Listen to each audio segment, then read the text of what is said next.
Welcome to the 10th video of my newsletter Pivot Points, your guide to analytical excellence using Excel. In this video, we will study how to perform a seasonality analysis of product sales using a real life business data.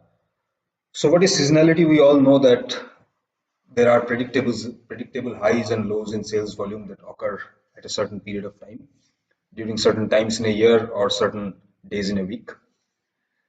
For example, an ice cream sells more during the summers.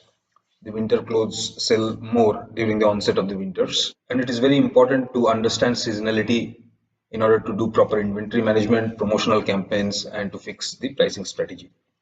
So that's the business part of it. We will not go into a great depth of that, but we will just learn how to learn the technique of doing seasonality analysis given on a given sales data.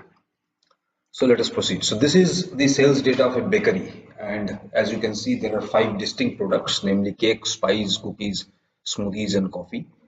And the data captures the daily transactions, the daily sales volume for a period of 3 years, that is from 1st of January 2013 till 31st of December 2015. And we are now tasked with solving this question, this business question, as a business analyst, that how sales of each of the products are affected by number one, day of week, and number two, month of year. If we find the answer to these two questions, we would be very clear on how seasonal the products are. We have already, in my earlier videos, I have discussed in great detail on business metric and business dimensions. So just to revisit, the dimensions are those business attributes based on which you are aggregating or summarizing a particular measure of the business, for example, sales. If you are not familiar with metrics and dimensions, I would highly recommend to go through my earlier substacks in which a very detailed discussion on these terminologies have been carried out. Solve the question of how sales of products are affected by day of week. Naturally, the dimension is the day name, which is say Monday to Sunday. And the metric is average sale of each of the products. We have 5 products. Similarly, if we want to answer the question that how sales of products are affected by month of year, naturally, the dimension becomes the month name, which is from Jan to December. And the metric is the average of sale for each of the products. Now, if you look at the given data set, the data set does not have the day name. Now, this is a transactional data set that captures the date of transaction, the date of sale. But this obviously would not contain the day name. So there has to be some transformation T that has to happen on this data set, which will convert the sale date into, or extract the day, which will convert the sale date into day, into the name of the day.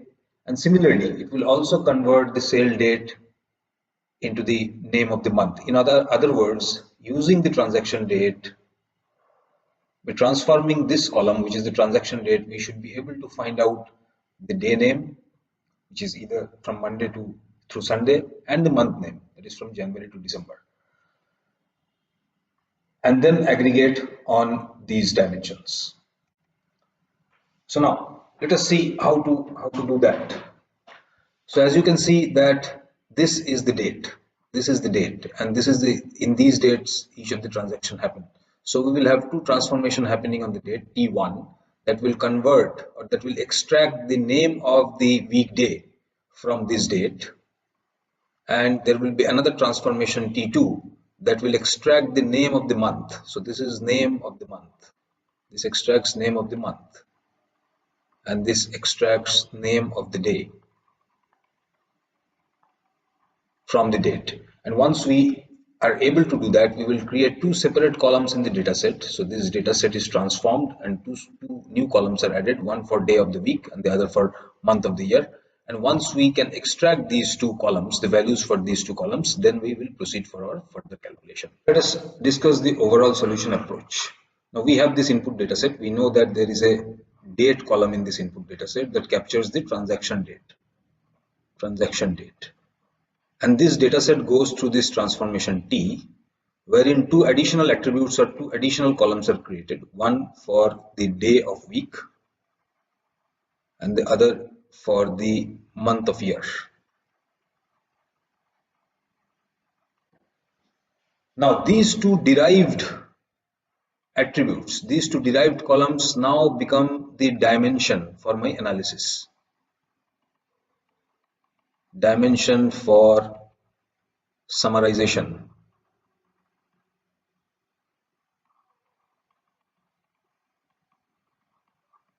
Now, once we get these two columns, so the very important thing over here is to note that we are summarizing this business data not based on a particular given dimension, but we are deriving two additional attributes, which becomes the dimension for this summarization.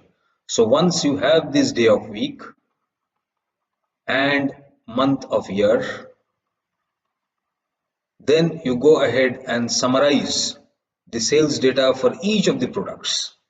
The sales data for each of the products, namely the coffee, smoothie, pie, cookies, and the fifth product, whatever it was, to get the sales based on the day of the week and for the month of the year, which is essential for getting the seasonality of the product. And once you get that, you simply draw line charts to visualize the results so that the seasonality could be interpreted just by visualizing or just by seeing the data. Now let us see how do we implement this. Now this is our input data set. So this input data set has a column called date. This is a given column. So there are dates as you could see from the input data set. Now the first step is to create 4 derived columns. So first is day number, month number, day of week and month of week. So these are the 4 additional attributes that are created. Now we will simply put a function called weekday. Weekday on this date. This weekday function will act on the current date or the date that appears in the current row of Excel or of the given data. And this will return the day number of the week. Say for example, if this happens to be a Monday, it will return 1. If it happens to be the second day of the week, it will return 2. If it happens to be the 6th day of the week, it will return 6. So it will simply return a numeric value. Similarly, we will apply the function month on date, on the current date, on date. Current date means the date field of the current row. And similarly, it will also return numeric value from 1 to 12, depending on which month it is.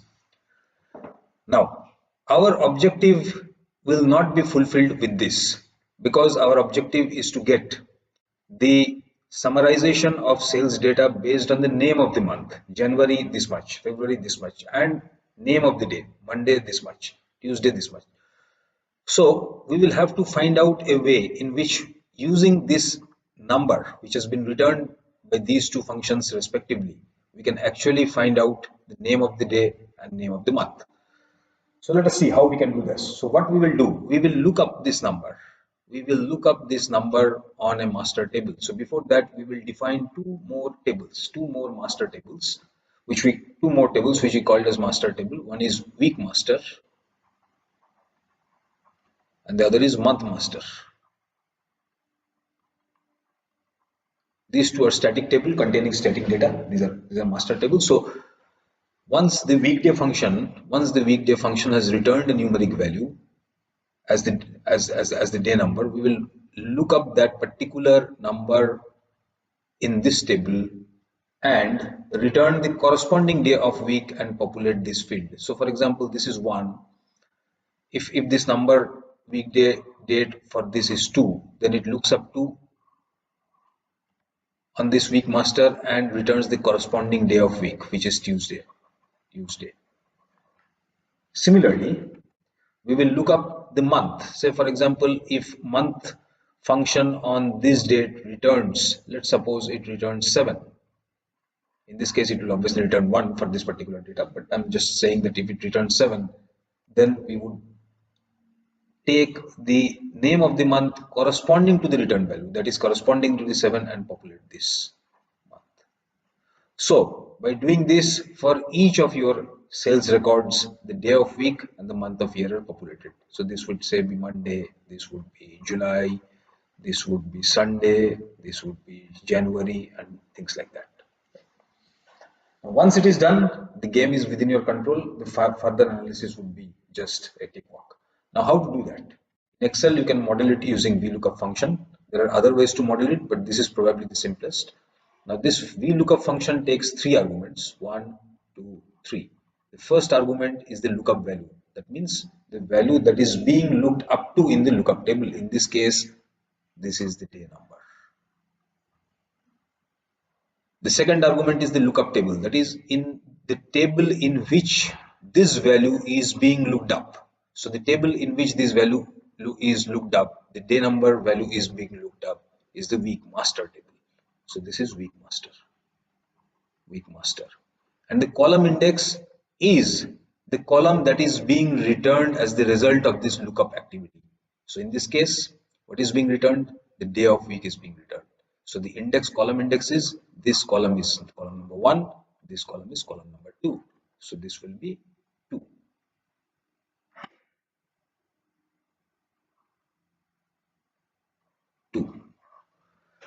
So what happens? So VLOOKUP means this will take day number,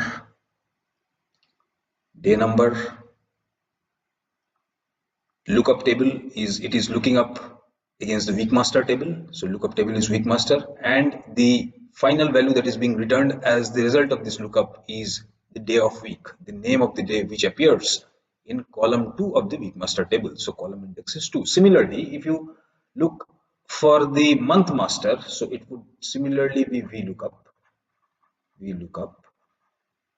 Lookup value would obviously be the month number. So here it will be the current month number at the rate month number at the rate signifies the current row of the Excel. We will see it in more detail when we do the real Excel modeling. Lookup table in this case would be the month master table,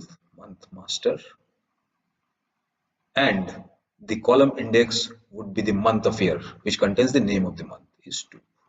So by using these lookup function, we can actually get the name of the day and name of the month. Once we get that, then the only thing that we need to do is pivoting or summarization, based on those two columns, based on day of week and month of year. Here to answer the two business questions. You are already very familiar with pivot table because I have already published at least 5 videos on how to do pivoting or summarization or aggregation, whatever you say. So once this is done, then you create the pivot table by pivoting on day of week and month of year, and you get the answer for your business question. Now, in the subsequent video, we'll create an Excel model hands-on by illustrating the concepts that we have learned. Till then, goodbye.